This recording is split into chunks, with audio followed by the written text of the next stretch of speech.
السلام عليكم ورحمة الله وبركاته. شلونكم أحبابي متابعي قناتي أمنية إيمان؟ يا ربي كلكم بخير وصحة وسلامة وتحقيق أمانيكم إن شاء الله، يعني بنهاية هاي السنة. ولو إحنا المفروض كمسلمين ما نهني بالسنة الميلادية، لأنه إحنا لازم نهني بالسنة الهجرية. فعموما يعني يا رب نقول سنة خير. اليوم الفيديو مالتي راح يكون مختلف شوية. طبعا رحت للسوق وأني محتاجة هواية شغلات بهارات وهاي الأمور اللي ضرورية بالبيت، وراح أشوفكم إياها وراح شلون نحفظهن ونقدر نحافظ عليهن وبالشغلات الصحيحة. يعني مثلا نستخدم الزجاج بحفظ البهارات، يعني أفضل من النايلون، يعني يكون أفضل. هو الشغلات اللي جبتها بصراحة شوي هي ما مستهلكة، بس أنا يعني أحس نفسي محتاجتها. يعني مثل هاي بذور الشيا، طبعا هاي كلش مفيدة وبيها هواية شغلات، يعني من ضمنها هي تفيد حتى للتنحيف يعني. فاشتريتها. جبت هاي البابريكا المدخنة، أكيد نستخدمها بالطبخ مالتنا. هاي جبتها. وشنو جبت؟ طبعا جبت الدارسين، جبت الدارسين اللي هو القرفة. جبت عود يعني صحاح، وهماتين جبت يعني مطحون. هذا المطحون استخدمه، هذا المطحون بيش استخدمه؟ دائما استخدمه مثلا للزرع، او استخدمه من اريد اسوي مثلا اسوي فد يوم طبخت سمك او دجاج او يعني فد شي زفر بالبيت وعلى السريع، فهذا اخليه بمي على النار حتى يسحب كل الريحه المطيبه مالت الطبخ. تمام. وجبت هاي حبه البركه. حبه البركه تعرفون بعد حبه البركه بيها فوائد كلش هوايه. فهماتين استخدمها بالمعجنات، بهواية شغلات تقدرين تستخدميها. حبة البركة طبعا أنا كلش أحبها، وحتى طعمها كلش طيب، يعني خاصة بالمعجنات كلش طيبة.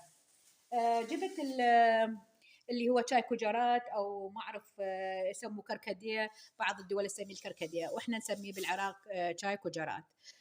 هذا اولا هم يفيد اصلا للتنحيف وحتى للضغط، بس اذا تدين تستخدمينه للضغط ما يتفور، اذا يتفور ينطي مردود عكسي، يصعد الضغط. بس اذا اريد ننزل الضغط هذا بس يعني بمي، ننقعه بالمي، اني انقعه يوم وثاني يوم وبعدين اصفيه. فهذا اول شيء حيصير طعمه كلش طيب وكلش مفيد.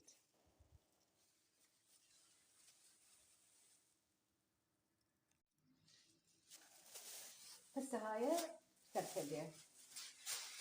بعدين جبت الفلفل الاسود. طبعا أنا دائما بهاراتي أجيبها صحاح، لأنه عندي طاحونة وأستخدمها. ابتعدوا دائما من البهارات لا تجيبوها يعني مطحونة، لأنه إذا تبقى فترة طويلة راح تفقد. فمن فأجيبها دائما صحاح. بعد شنو جبت؟ جبت هذا الماش، جبته صحاح يعني ما مجروش. وجبت المجروش، وهذا المجروش هماتين جبت الاثنيناتهم. يعني مثلا هذا اسويه ويا التمان، او حتى هذا يصير ويا التمان والشوربه مالته هم كلش طيبه. زين. وجبت هاي الكبابه. هاي كبابه طبعا هم تعرفونها، هي من البهارات اللي تستخدم الاصحاح ويا الاكل. وجبت شنو جبت شوفان. وجبت الشوفان، هذا هم الشوفان طبعا اريد اسويه، يعني مثلا خلينا بالشوربه، اريد اسوي منه يعني العفو تمن، اريد اسوي منه خبز، هماتين اريد اسوي منه خبز. وهذا جبت اليانسون النجمي. هذا اليانسون النجمي. طبعا هذا شو احكي لكم عنه، خليني اشوف لكم اياه. طبعا هذا يخبل كلش تمام، تحطينه بالاكل. هذا طعم رهيب، طعمه رهيب، يصير هذا بهالشكل. هذا الشكل هو مثل النجمة يصير هذا شكله. فصح هو غالي غالي بس كلش ممتاز يعني. شوفوا هذا يعطي طعم للأكل خرافي خرافي خرافي، يعطي طعم للأكل. فهسه احنا ايش راح نسوي؟ طبعا أنا عندي هاي شوفوها، هاي قزاز، شيشة قزاز تقدرين تستخدمين بيها تخلين هاي شغلاتك. يعني هسه هذا خلينا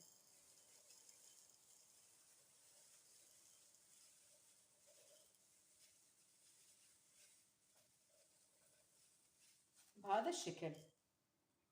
هذا الشكل حطيناه ونسدها بهذا الشكل. فش نسوي لها؟ نجيب من هذا اللزاق الورق، اللزاق الورقي، شوفوا هذا،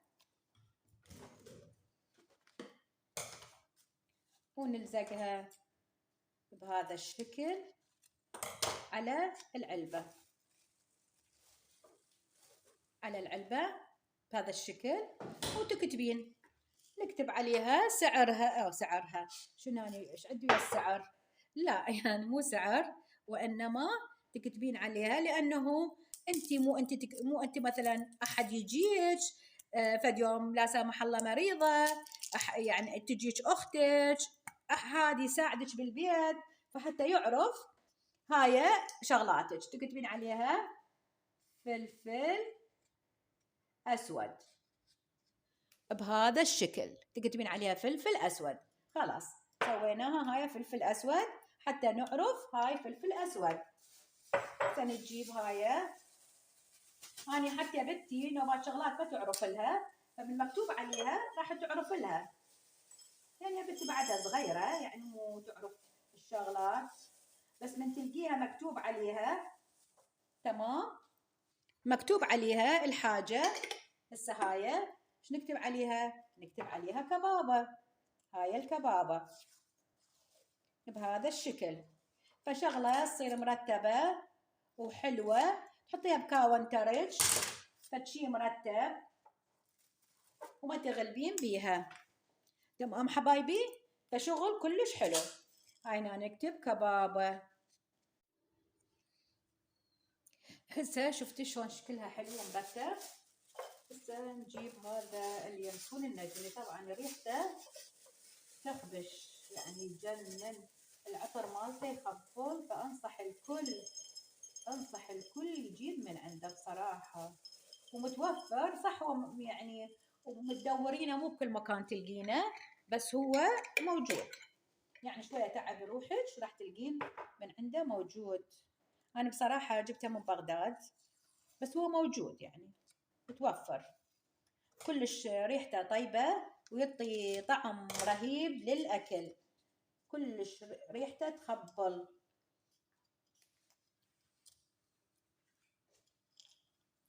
هذا نكتب اليانسون النجمي، اليانسون النجمي. شفتوا حبايبي؟ هذا اليانسون النجمي. طبعا اكيد راح تطلع الصوره بالعكس. المهم يعني هاي وصلت لكم الفكره. انا راح اكملهم كلهم، هاي اللي جبتهم بهذا الشكل. عندي هاي الحاجات الكبار اخليها بشيشه كبيره، وهاي الصغار راح نرتبهن بالكاونتر مالتنا. حبايب قلبي طبعا لا تنسوني باللايك والاشتراك مع تفعيل الجرس للكل، ومع ألف ألف سلامة.